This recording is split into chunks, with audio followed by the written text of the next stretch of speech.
around the nation, DYT Nation, welcome to the show. It's Thursday. Got a great show for you guys today. Fun stuff as usual. We have a member of the Trump administration basically saying that coronavirus, good thing for jobs. Hooray. It's gross. Then we've got Donald Trump's wall literally falling down. Awesome. Then we've got a couple of stories of bribery. Look, we got Donald Trump basically giving money to senators so that they'll vote against his impeachment. That's corruption. And then we have Joe Biden-related corruption involving MSNBC. So you're not going to want to miss that story. It is amazing. Then we also have Elizabeth Warren released a new plan to try to combat disinformation, and I got some feelings about that. I have some thoughts, so we're gonna talk about that. All right. Anyway, so that's on the show today. Also, apparently Rand Paul is throwing a fit. I don't actually have a segment prepared on that, but from what I'm seeing, he released the name of the alleged whistleblower. Oh my God, this fixation on trying to out the whistleblower, which, by the way, that person is literally remaining anonymous for fear of their lives, because Donald Trump, the president of the United States, has explicitly tried to go after this whistleblower for starting the Ukraine impeachment. And here's the thing about that: the whistleblower is moot, and this is why it's so dangerous to reveal their name. All the different corroborating sources on Donald Trump and the Ukraine call have basically backed up what the whistleblower had said, which, by the way, the whistleblower was a secondhand account. You literally now have firsthand accounts of people who listened into the call and had access to the transcript before it was locked away that said, boy, this is a problem. I back up what the whistleblower was saying. So why are they going after the whistleblower? It's revenge. It's revenge. They want that whistleblower targeted. They want him destroyed. So that is super dangerous. And Rand Paul should be ashamed of himself for putting that person into serious harm and jeopardy. I mean, that is about as low as you can go. What is wrong with you, Rand Paul? My God, man, does he have any principles whatsoever? Does he not believe in the Constitution? Does he not believe in protecting people who call out wrongdoing? I mean, it's just sick. It's gross. It's disgusting. Rand Paul, again, you should be ashamed of yourself. Jesus Christ. All right, anyway. Republicans, man. All right, now before I get into the stories, please like and share the stream. Super important that you do so. There's also some ways to help the show. So please do that. Patreon.com/TYTNation, super chats, comments, becoming a member, all that stuff. So, and I see a lot of members in here, which is great. Thank you so much. And I appreciate your membership. That's what helps the show. All right. Anyway, so let's dive in. Let's get to the first story. Okay.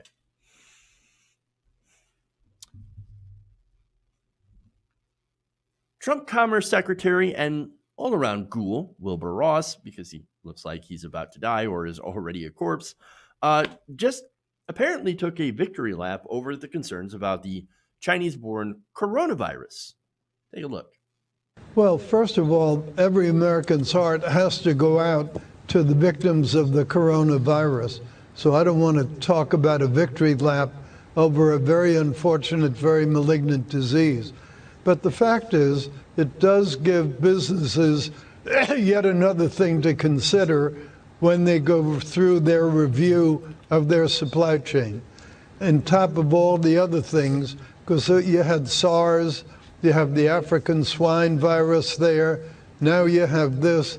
It's another risk factor that people need to take into account.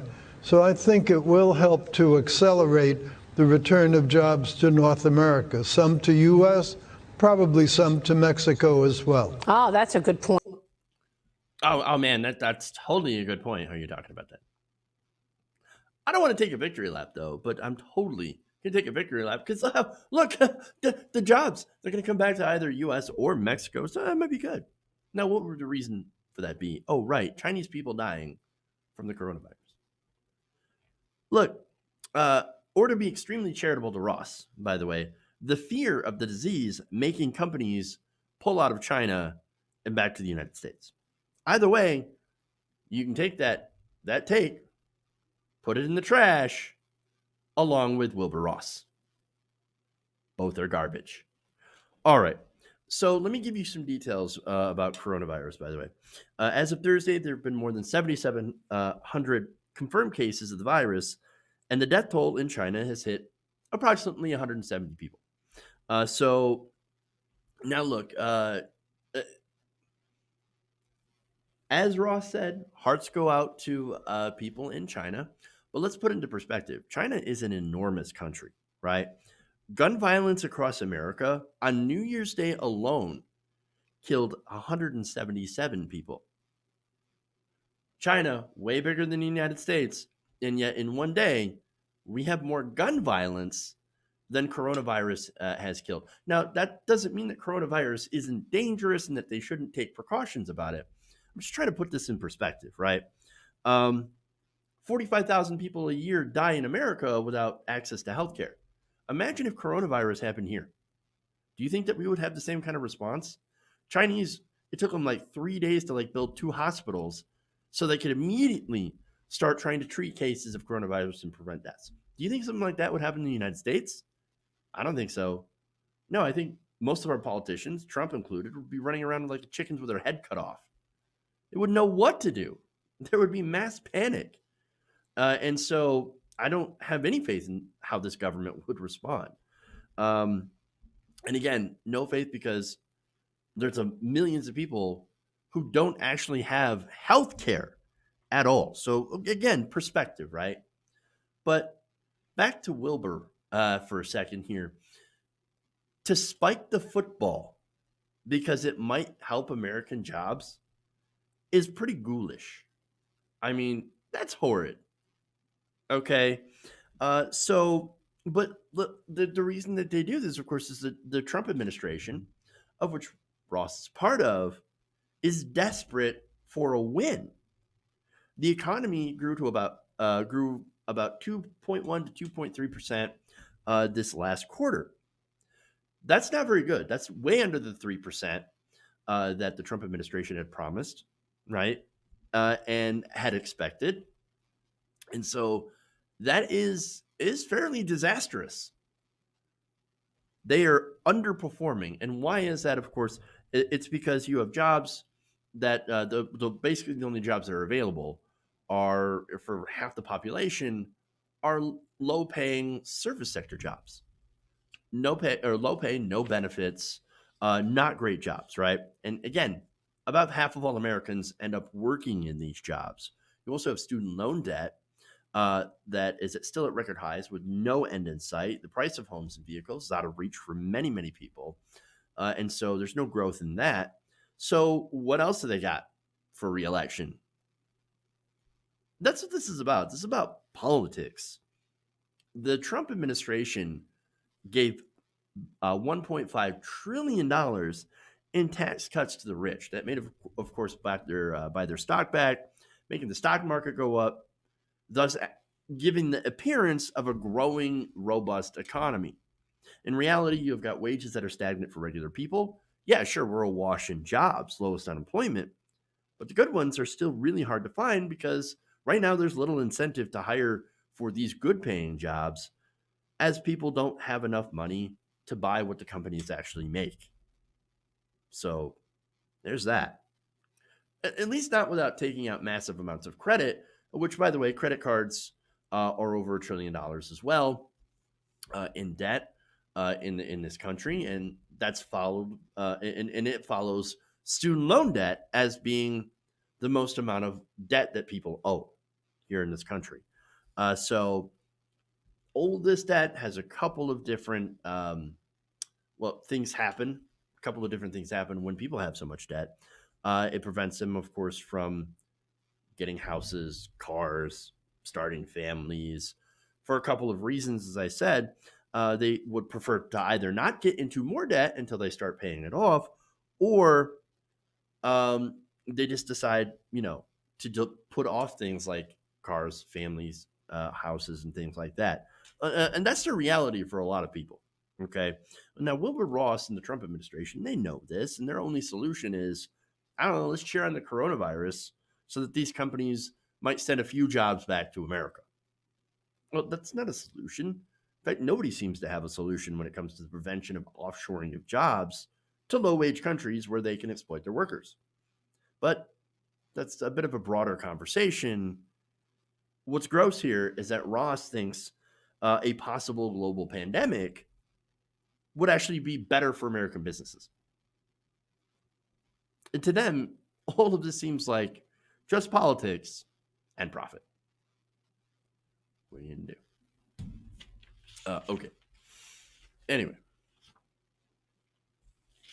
Let's go to the next story.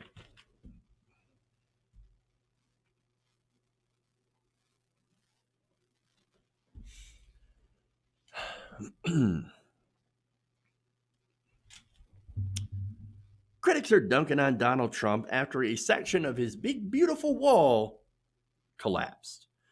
So now this has been reported from KYMA TV, who said that Mexicali police had confirmed that a portion of the new border wall had fallen on the Mexico side of the border, landing on several trees. A portion of the wall landed on the trees, preventing it from hitting the ground. It runs about 130 feet of length. Now, the steel wall sections, they explain, that toppled under the wind, which fell in the Beaufort scale as moderate gale force gusts of about 37 miles an hour, were held in place by concrete anchors that had not fully set, according to reports from The Guardian.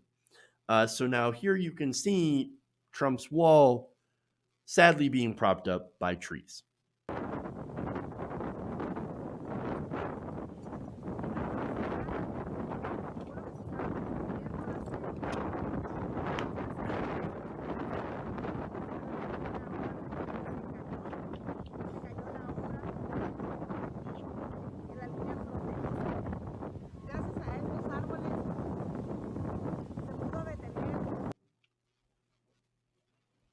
Oops. Sad. What is it that Trump said? I built things. I built the greatest things. It's going to be a big, beautiful wall. And you know who's going to pay for it? It's going to be the Mexico. Mexico's going to pay for the wall. Loser. Pathetic. Baby. And by the way, the worst thing about this is I just mentioned, we did pay for that. It wasn't Mexico. Mexico didn't pay for the wall. No, Trump literally took money from the military and from disaster relief to build a wall that falls over on a gusty day. I mean, how absolutely ridiculous and pathetic. Just like everything with his name on it, it seems like it's able to avoid drafts. So, look, I don't know. Now it gets worse here, right? According to KYMA TV, a team of federal agents, alongside with this piece of wall falling down, they discovered the longest illegal border tunnel ever found around the southwest border. Now, members of the San Diego Tunnel Task Force had discovered the tunnel's entrance in late August of 2019. Subsequent investigations revealed it to be a record-breaking tunnel going under the wall. The tunnel is said to stretch over 4,300 feet, which is more than 3/4 of a mile. Now, this tunnel was also incredibly sophisticated. It came with elevators and a train track. So that's what they're going to do to defeat the wall. They're going to build under it, they're going to go around it, or you're just going to fly over it. Border walls, and we've been saying this all along, border walls don't work. And by the way, you don't even need tunnels. Hell, at least in this, you could probably just get 100 guys with some hair dryers or a couple of industrial size fans and just blow the wall down. I'm kidding, of course, but they have used things like giant slingshots, trebuchets, ladders. That could probably defeat the wall as well. And so, again, if you're 15, like in the year 1500s, and you're in a medieval castle, then I guess a wall makes sense if you were facing hordes of barbarians. But in the days where you have planes and sophisticated digging equipment and power tools, which, by the way, you could get a Sawzall for like $30 and just saw right through it. There have been stories on that before as well. Walls don't work. Look, even back in the day with the Great Wall of China, the Mongolians still found a way to defeat the wall. So it's ridiculous. It is a boondoggle, and it's a waste of our taxpayer money. Again, we are the ones who are paying for this. So now, a couple of fun tweets I want to share about this because I enjoyed these. Dump Trump says, Trumpty Dumpty built a great wall. Trumpty Dumpty had a big fall. Angry Staffer says, this feels like a metaphor for his entire presidency. Video Horse says, apparently the guy who's doing Trump's hair was also in charge of the wall. Hashtag blown off. Oh. And finally, Sunshine Girl says, to be both the most corrupt and the most incompetent at the same time is quite an achievement. Yes, indeed. Now, there's also Juan Escalante, who is an immigration activist, said, point and laugh, everyone. Just point and laugh. Tom Steyer, by the way, even poked some fun at this. Now, he did so by quoting Donald Trump. He said, I own buildings. I'm a builder. I know how to build. Nobody can build like I can build. Nobody. And the builders in New York will tell you that. I build the best product. All you have to do, man, is just quote Donald Trump along with next to the picture of his wall falling on some trees. Oh my God. It's so good. This news, by the way, even drew mockery from across the ocean. The big ocean, right? Big water, ocean water. It's what from the standpoint of water. Okay, anyway. This is Scottish National Party politician John Nicholson. He weighed in on this, and he said, quote, what a perfect visual metaphor for a presidency fueled by hot air. Oh, disaster. And that is what we call an international dunking. Sad. All right. So now let's go to some corruption. Oh, it was running old Wilbur the whole time. Oh, well.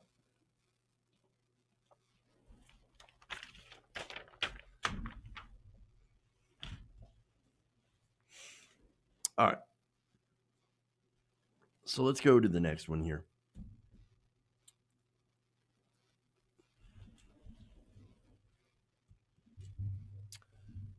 Now, President Trump's campaign may have just gotten themselves involved in some bribery in order to help himself avoid getting removed from impeachment.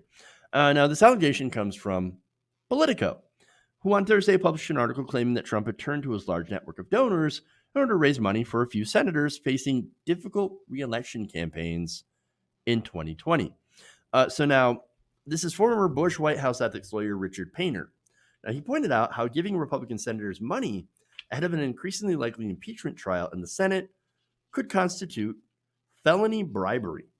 Now, what's more is the report also notes that how all those senators who have received that money had signed a resolution condemning impeachment. So that's interesting. Now, he said this, quote, "This is a bribe. Any other American who offered cash to the jury before a trial would go to prison for felony bribery, but he can get away with it? Criminal." Oh, well, look, my opinion, yeah, he's not wrong. It certainly, to me, it looks like a bribe. But remember, our whole system is built on legal bribery. That's literally what campaign contributions are. But in this case, the money was sent with a point. If you support me in impeachment, then I will support you in re-election with money. Now, a good example of that, by the way, is Suzanne Collins. Suzanne Collins is a vulnerable Republican. She is facing a very tough re-election campaign. But she has decided to be, I guess, open, as open as a Republican can be, to calling witnesses in the impeachment trial. That means no money for Suzanne Collins. She was not involved in this. Now, another one, Martha McSally, she also wasn't involved. However, she does support impeachment, but she's not using their Act Red or whatever, the right-wing equivalent to Act Blue. So, yeah, they're not doing that. Okay, anyway, so now that's obviously called corruption, right? And I love how they harp on the point of, well, there's so much corruption in Ukraine. Oh, really? I mean, look at Hunter Biden. Hunter Biden is super corrupt. Got $50,000 a month serving on the board of Burisma. Corruption. And then Biden fired the prosecutor. No, that's not what happened. Actually, what happened is the prosecutor was removed for not looking into Burisma, for not looking into corruption. And that was after Hunter Biden was gone. So, okay. Anyway, so look, and Hunter Biden, by the way, that's the bucket of squirrels. They want to distract everybody from Donald Trump's obvious crimes by throwing a bucket of squirrels at people. Okay? Hunter Biden, corruption. There's corruption right there. It's all the Democrats that are doing the real corruption. Okay. Look, we all admit that, yes, that is corruption. That's personal corruption. Yes, that is an attempt to influence Joe Biden, the vice president of the United States. Yes. However, the Republican Party is also massively corrupt. And that's the problem, right? You can't use one thing to distract from the other. There are both parties that are massively corrupt, and it has to do, of course, with money and politics.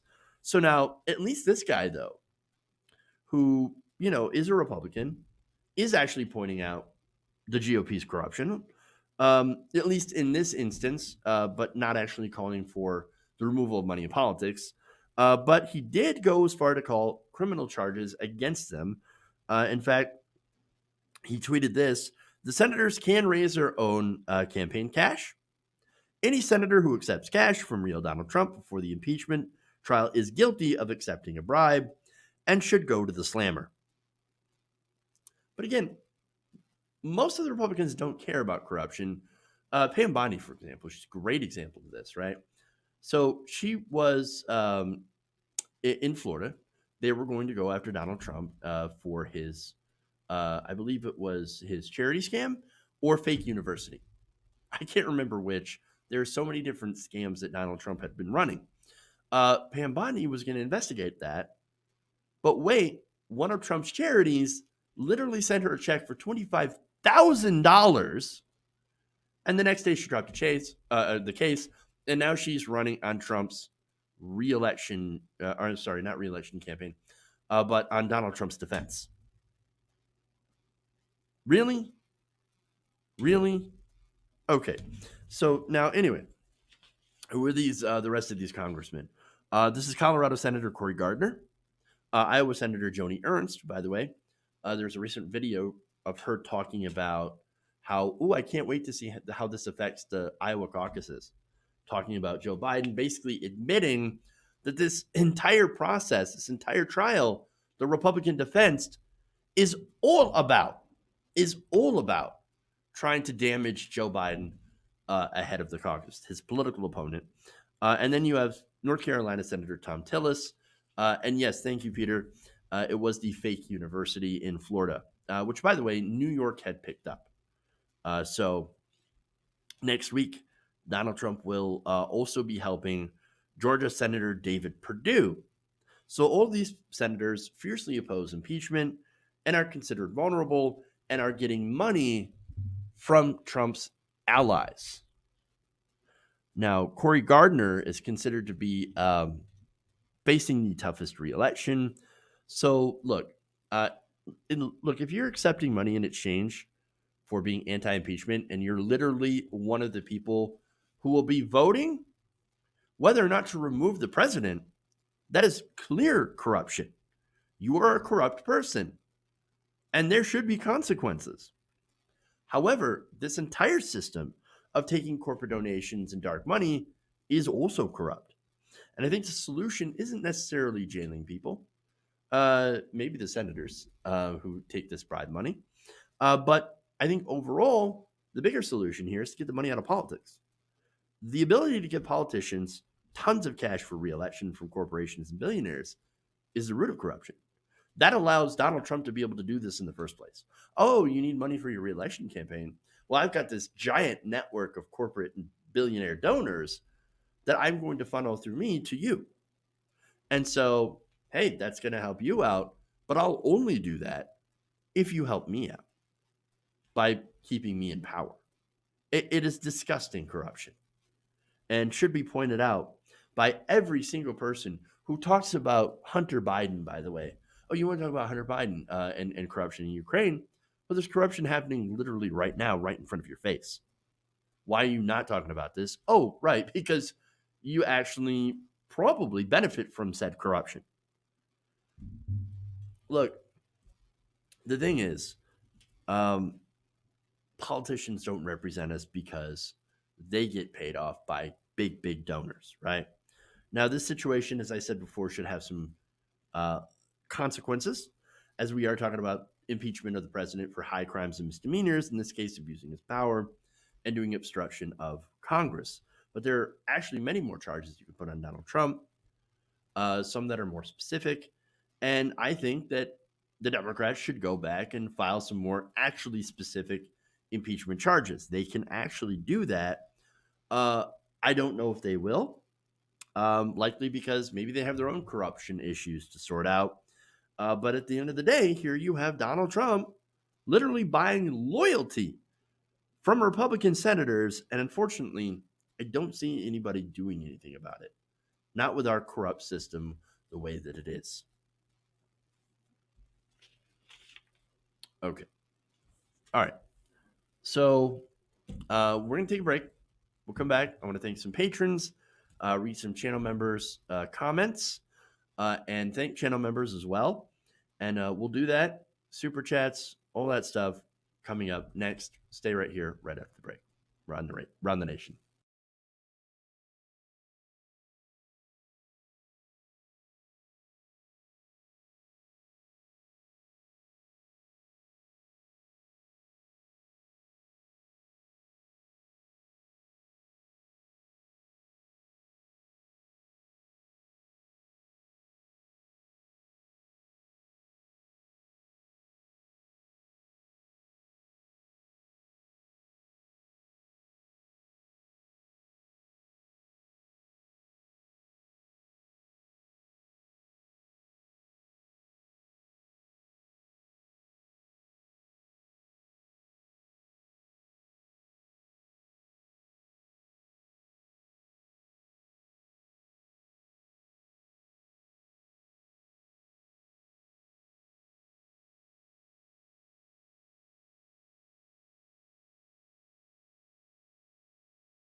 like that.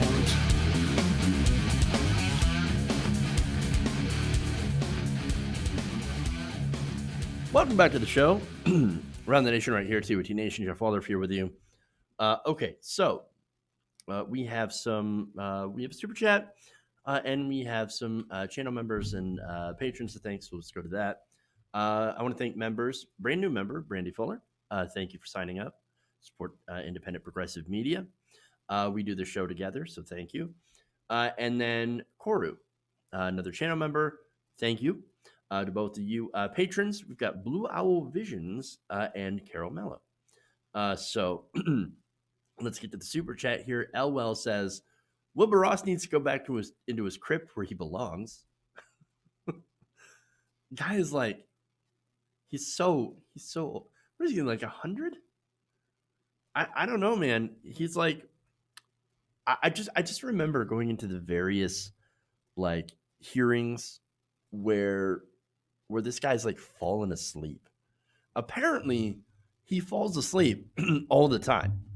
You know why? Because he's super ancient.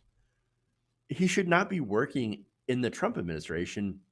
He should be retired.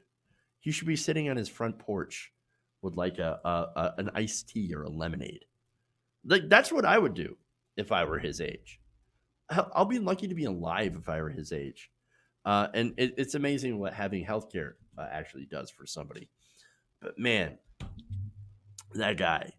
Okay, anyway. Lancer Solar says he looks like a Walker puppet from a Jeff Dunham show. Oh, there's so many jokes here.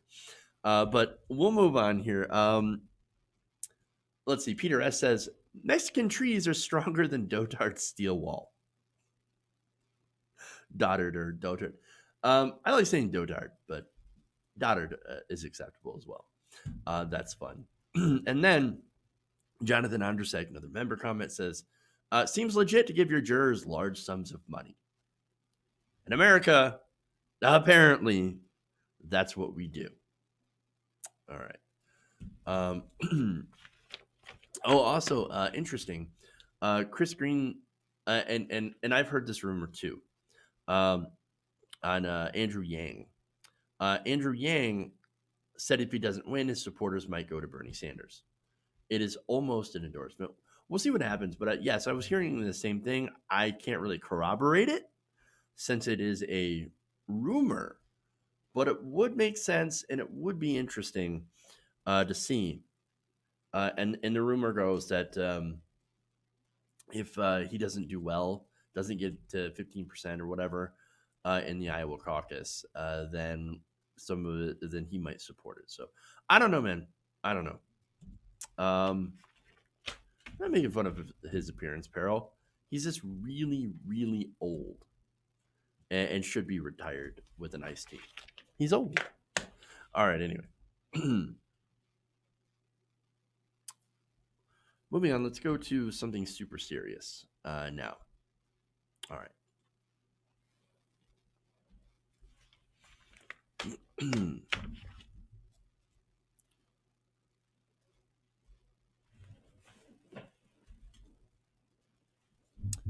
Now, Elizabeth Warren is out with a new plan, and it's actually not very good. So, look, a lot of the times when Elizabeth Warren releases a new plan, it seems to be fairly okay. It's more of like a watered down version of something that Bernie Sanders would put out, at least when it comes to healthcare and student loan forgiveness. But generally, it's a better plan than most other candidates have put out. In this case, Elizabeth Warren's plan to police online speech is actually really terrible. Now, CNBC is reporting that on Wednesday, Elizabeth Warren released her plan to fight disinformation and to hold tech companies more accountable for their actions in light of the 2016 election. So this is directly in response to Russiagate. Okay, so now she says that disinformation and online foreign interference erode our democracy, and Donald Trump has invited both. Now, is that true? Look, of course. Yes, Donald Trump has openly called for other countries to investigate his political opponents. For example, he told Russia, go and find Hillary Clinton's missing 30,000 emails, right? He has invited foreign interference and has also called for, and is currently getting impeached for, trying to call for Ukraine to do an investigation of Joe Biden, but not really an investigation, but actually make more of an announcement so that he can mess with the news cycle, which is what happened last time when James Comey of the FBI had announced that Hillary Clinton was under investigation over the emails. And so you can see where he's going for on this one, and you can see what Elizabeth Warren is going for. Nonetheless, Warren said that she plans to, let me get the rest of her quote actually. Anyone who seeks to challenge and defeat Donald Trump in the 2020 election must be fully prepared to take this on, and I've got a plan to do it. And that plan is not having better policy positions or being a stronger candidate. It apparently means trying to police the internet. So now she proposed to combat disinformation by holding tech companies accountable, like Facebook, Twitter, responsible for spreading misinformation designed to suppress voters from turning out. So basically saying, oh, this X candidate is terrible, whether it be, oh, look at how terrible Joe Biden is, you shouldn't go out to vote. Well, now wait a minute, that's like your opinion, and you should be able to be protected online if you post your opinion on Facebook. But she's saying, well, no, that's if the Russians decide to go on Facebook and buy some ads or something. Well, Facebook, I believe, has already banned those political ads. And so I think either Facebook or Twitter has banned those types of political ads. And so she has called for the government and the tech industry, as well as individual political campaigns, to go and combat these efforts to spread disinformation.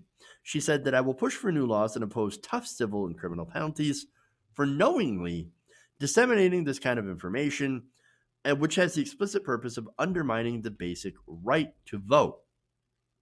So look, there's an issue here with fake news. Of course, bad faith actors put out all sorts of propaganda. Now, I agree with that. I don't agree that you fix that by banning speech or by criminalizing companies for hosting false information. The problem here extends to, look, I understand the idea behind this. And generally, it's like, oh, okay, you want to go after people that are bad faith actors. Sure, I understand that. The problem here is the law of unintended consequences. So who's going to decide that what they put out is false? I mean, what a user puts out is false. You're going to leave it to Facebook to fact check that? Or you're going to leave that to the government deciding what's true and what's false, basically setting up a ministry of truth? That's the stuff that I'm concerned about. Okay. Now, look, some of the fake stuff is pretty easy to spot, by the way. Like, for example, Republicans have been caught putting out fake election dates. That Republicans have literally mailed out fake election dates to people, right? So Republicans have been caught doing this already. Now, companies like Facebook have already banned that kind of stuff in their terms of service, and that's fine, right? It's fine if the company decides to do it. It's not fine if you're going to have the government being able to basically label something fake news or not, and then put criminal penalties on people and companies who spread what they have now deemed fake news around. You might as well criminalize the entire internet for spreading misinformation. So now the problem with this is that you might think, well, look, under Warren, we're going to go after the bad actors. We're going to go after the Russians and the Ukrainians for trying to meddle in our elections. But what happens when we're going to use the government to put out civil penalties, right? And decide what's fake news. The problem is you always have to do, well, okay, what if a similar piece of legislation gets passed under a Trump administration? So now you've got Donald Trump deciding what's fake news or not. And then, since he already does that, by the way, he's, New York Times fake news. Well, then he decides, you know what I'm going to do to the New York Times? I'm going to start jailing them. I'm going to start jailing people on Facebook for spreading misinformation. And I won't do that because he's met with Mark Zuckerberg quite a bit. But what the effect would be is that you would chill people from putting that stuff that he might deem fake news on Facebook. Facebook would scrub everything that is against the establishment, that is against the government, or that particular politician at the time. And so that's a big problem for me. Okay. Again, you might as well criminalize the entire internet. And this is what it seems to be. So, and again, what's going to be impacted the most are things that make the government uncomfortable, things that make politicians uncomfortable. And so this is the problem, right? And I don't want corporations to be the gatekeepers of what is information, especially when these very companies themselves have lied to the American people. ExxonMobil, for example, they've lied about climate change, right? The New York Times constantly lies against Bernie Sanders. Are we going to criminalize them for it? Where does it end? So, look, the only way to combat misinformation is not with the government cracking down or giving corporations or holding the corporations accountable for stuff that users post, right? No, you fight misinformation with the truth. So here's what I think is going on. These companies, Facebook, Google, Twitter, they're getting blamed for the loss of Hillary Clinton to Donald Trump for the Russian interference, the Russiagate stuff. Now, was there interference by the Russians? Of course. Russian memes, social media posts, fake stories, ads, all that stuff. Did it have a gigantic impact on the elections? I don't think so. I don't believe so. Okay. Hillary Clinton was an unpopular candidate for many valid reasons, but I do understand that there was a lot of lies about her as well. And that, there's a lot of fake stories. There's tons of stories against her that, again, weren't true. Some of the most vicious and vile things. But then there's also a lot of stories that were reported that were true. For example, all the stuff that was reported in the emails. Okay. But that's part of politics. And we get that. And yet the establishment seems that it wants to punish these companies anyway, to look for a scapegoat. And they want to prevent anybody on these platforms that reach millions of people for doing anything like that again, even if it means actually hurting journalism on those platforms too, which I do believe is going to be the first casualty. Section 230 of the Communications Decency Act states that providers and users of an interactive computer service will not be treated as the publisher of any information provided by another information content provider. Basically, that section allows us to post whatever we want within reason online, barring, of course, physical threats and things like that. We can post that online on Facebook, for example, without Facebook being held liable for that. Okay. And so if you allow the government to criminalize Facebook for you putting up a post that maybe was fake or inappropriate or disinformation or whatever, well, if you start criminalizing Facebook for that, they're going to scrub everything, and it's going to chill what things maybe later on are true but are uncomfortable for the government and or Facebook. So that's a problem here. That's what I see. Okay. If we start poking holes in that, we're really going to lose what makes the internet great in the first place: the democratization of information and public opinion. Now, I don't want to rely on government or corporate sources for news and information. I'm sure you don't want to either. Okay, so now here's the thing: the government's already begun to Swiss cheese this Section 230. So this is why I was against SESTA and FOSTA. Now, SESTA and FOSTA was set up and passed. Even Bernie Sanders, Elizabeth Warren, they both voted for it. Those are votes that I disagreed with. They said that it was supposed to combat trafficking, right? Sex trafficking. The problem is that it actually hurt sex workers since it made online platforms legally liable for conversations about sex work. It basically destroyed any tools sex workers use to keep themselves safe. So they can no longer have those discussions, right? If you allow that kind of legislation that Elizabeth Warren is putting forward to weaken Section 230 in regards to news and politics, then if you post something against a politician, well, maybe that politician decides they want to threaten YouTube or then YouTube might remove your video or remove your, channel altogether. That's chilling, and that's not at all good for independent news. I don't like this at all because I see the possible slippery slope downhill that this could happen. Already, I think YouTube's gone too far against independent creators, independent news, by driving all traffic towards what they call authoritative sources, places like Fox News, CNN, MSNBC. Those very networks are for-profit corporations, and they themselves have pushed misinformation on behalf of politicians. Remember, the Iraq War? Every media outlet beat the war drums and posted fake government sources that claimed that Saddam Hussein had weapons of mass destruction. Those were lies, absolute lies. They tried to do that with Iran. They get elevated, those news sources, on YouTube.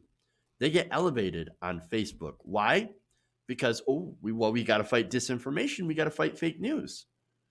So we're going to go and trust the authoritative sources, CNN, New York Times, MSNBC, The Guardian, all these different, again, mainstream sources.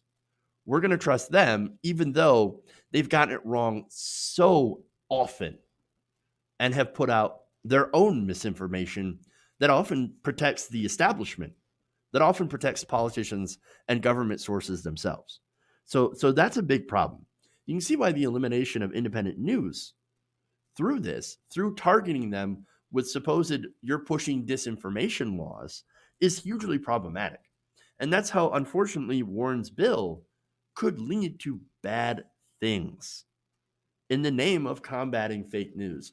So you're literally taking something that, yes, has it's the whole road to hell is paved with good intentions. This has good intentions to combat misinformation, but the execution of it, it seems like it can be just abused. And this is a big problem, right?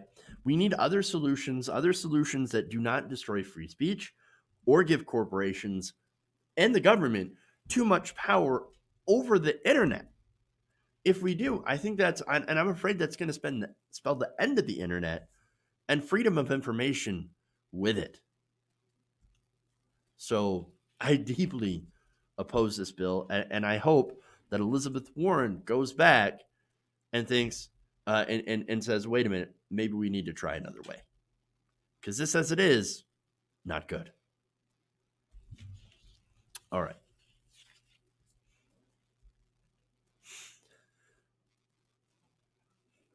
So now we got another case of corruption.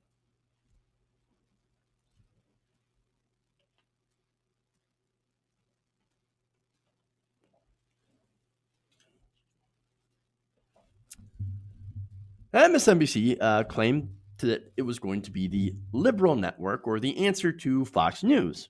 Yet, strangely enough, on MSNBC, you will find its various hosts trashing the most liberal senator in the race, or basically anybody who's an outsider, but mostly they've been going after Senator Bernie Sanders. Let me give you some examples.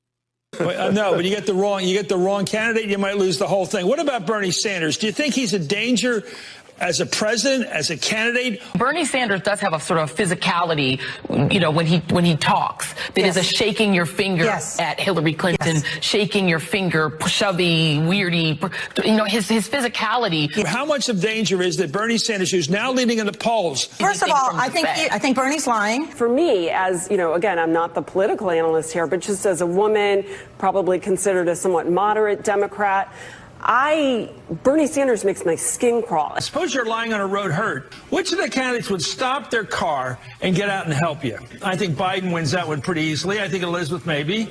I don't think Bernie wins it.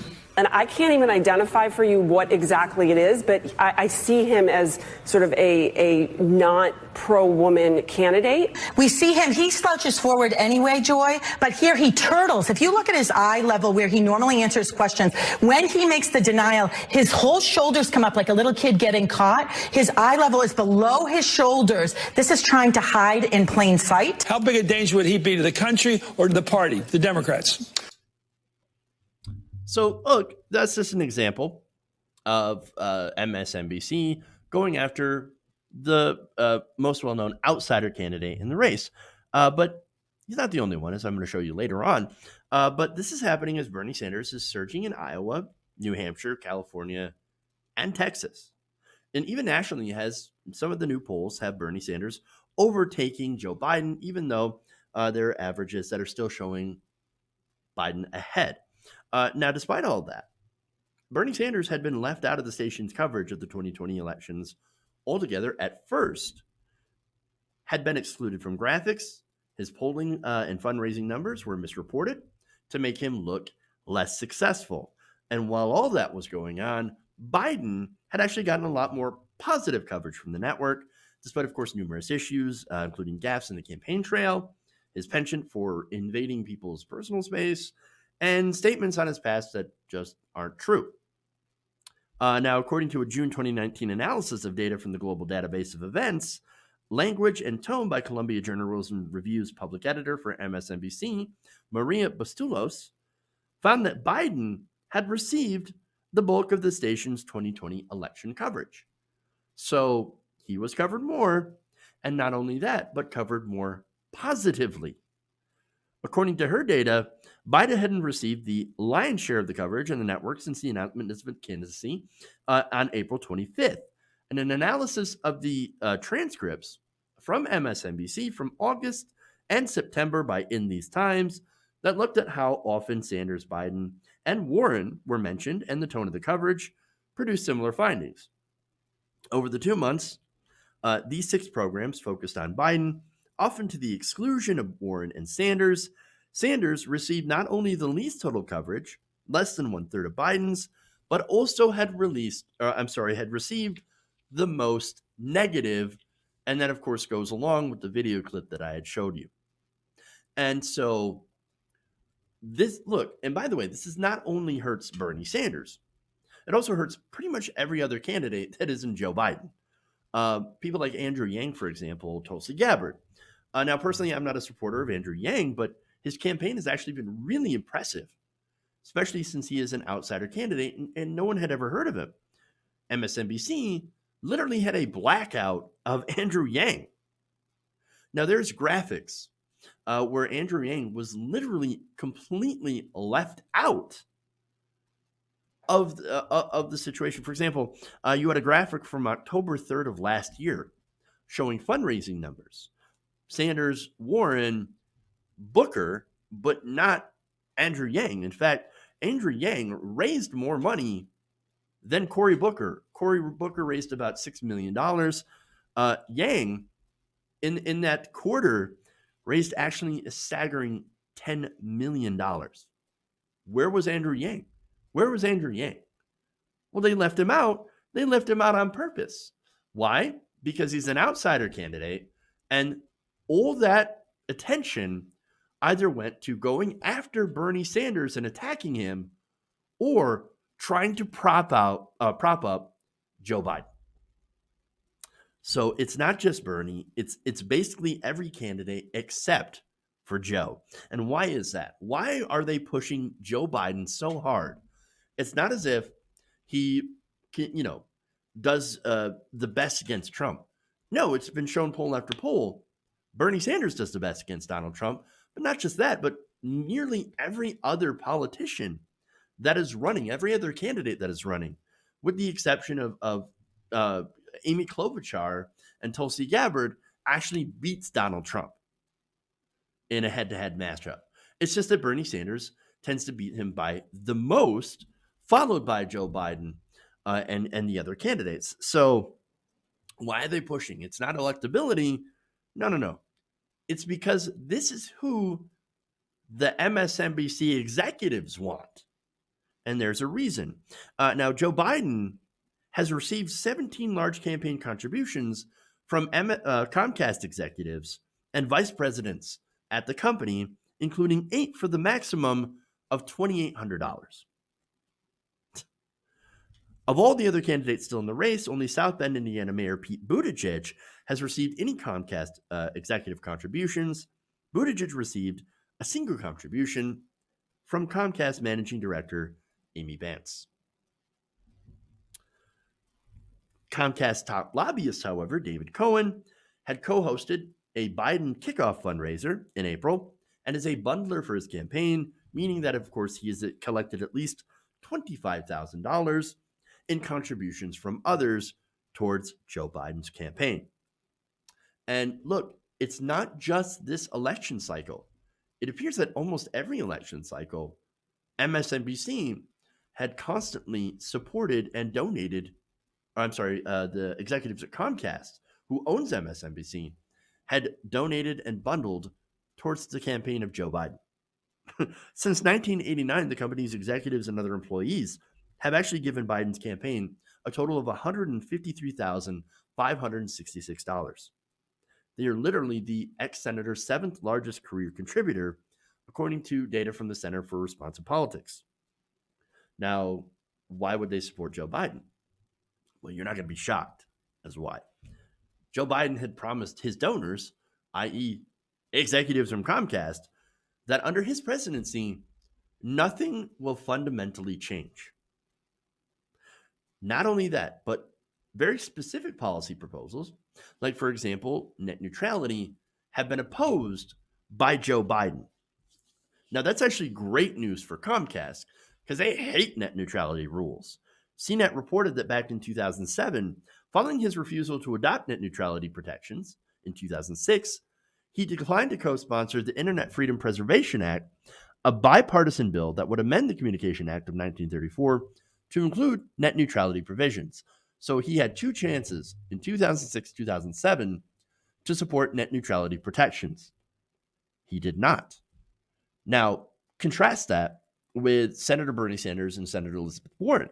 Now, Bernie Sanders was a co-sponsor of that bill in 2007. So he's been wanting to protect net neutrality. And Elizabeth Warren, she was also a co-sponsor of Senator Ed Markey's net neutrality bill in February of 2014, just weeks after becoming a U.S. senator. So Elizabeth Warren, Bernie Sanders actually have a great track record on net neutrality. Joe Biden has a great track record of going against net neutrality, which is exactly why Comcast loves Joe Biden. Now, they've also spent, in addition to funding Joe Biden's campaigns, millions lobbying against net neutrality protections. Now, Bernie Sanders has called for Comcast's regional broadband internet and cable monopolies to be broken up, and Warren has called for aggressive antitrust actions against these tech companies. Biden, as he mentioned before, wants to keep the status quo. Nothing will fundamentally change. Follow the money. That's why MSNBC loves Biden, pushes Biden, and hates Bernie Sanders and any sort of outsider candidate. It's about the policies. It's not electability. It's about the money. Bernie Sanders and any progressive represent a challenge to their business interests. And that's it. Joe Biden, he loves big business. Corporate mergers, loves those that have helped companies like Comcast become regional monopolies where they can basically charge you whatever you want. And you have no choices. Joe Biden is not a friend to consumers. Instead, he works for the corporations, and that's why, as a corporation, Comcast and MSNBC want him so badly to defeat Senator Bernie Sanders. As usual, as always, follow the money. Okay. All right. That's it. That's all I got for you guys today. Thank you for going around the nation. Please like and share the stream if you haven't already. Thank you for the super chats. Thank you for the comments. As always, thank you. We do the show together, as always. Love you guys. And remember, change begins with you. Good night, nation. We'll see you guys tomorrow. You have a great night.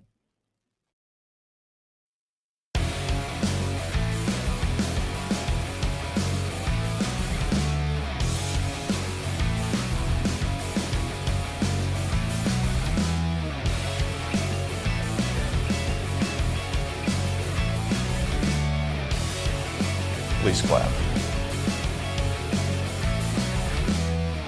Why?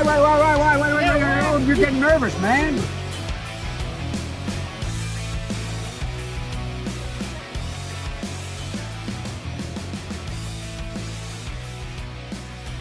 They're kicking me out the door. They're kicking me out the door.